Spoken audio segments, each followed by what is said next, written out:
Mukabat sa kapin 5,000 ka mga tao ang nagpundok dinhi sa Liberty Shrine dakbayan sa Lapu-Lapu aron masaksihan ang reenactment sa Battle of Mactan alang sa ika-504 nga anibersaryo sa kadaugan sa Mactan nga gipahigayon karong Domingo, Abril 27, 2025. Magandam kita alang sa dakong gubat! Bisan ug usa na kini katinuig nga kalihukan, daghan gihapon ang naghinam-hinam nga makasaksi tungod sa mga sikat nga social media personalities nga bida sa pasundayag.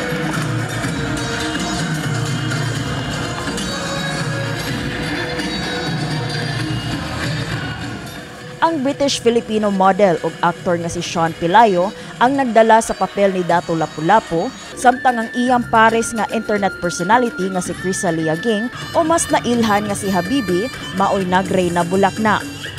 Giulagway ni Lapu-Lapu City Tourism Officer Gary Lau nga malampuson ang pagdala sa mga aktor ug tanang performers sa ilang mga karakter. Ang atong gipakita at least nahatagan og hustisya ang character pinaagi sa atong mga actors sa ilang pag-perform. But in overall, the celebration focused on the Battle of Mactan, the victory of Mactan. We promise we will offer something fresh and something new to the Opunganons. And human sa pasundayag, misamot ang pagsinikitay sa mga mananaway kay nag-unhanay na sa pagpa-selfie sa mga content creators. Hinoon ang tigpamakba sa Lapu-Lapu City Police Office Police Lieutenant Colonel Christian Torres ni pahibaw nga wala ray nahitabong stampede o dakong disgrasya kaganiha. Dugang sab ni Torres nga gipanglantawan na gyud nila ang bagang duot sa katawhan tungod sa kasikat sa mga bida nga sila si Sean Hogabibi. 130 plus personnel, PNP personnel na to include ang mga force multiplier o atong counterpart sa covert security sa AFP as well as sa sa PNP. Normal naman gina tungod kay kuan sila may kuan ron sa social media. Pero kuan man na nato, manage ra gyapon nato. Naa siya personal bodyguard as well as natay mga security sa perimeter.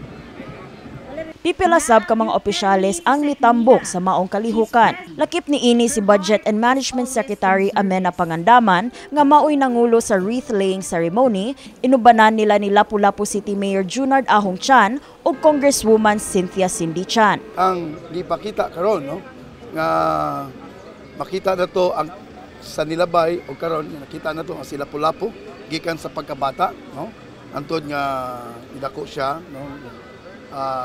unya nakita na to ang kasal ni Lapu-Lapu ug ni Bulak na diin sila igugma. Sa pagkutlo ni ining balita, nag-andam na ang Lapu-Lapu City Government alang sa Sadsad Street Dance Festival nga salmutan sa 30 ka mga barangay sa Lapu-Lapu karong gabii.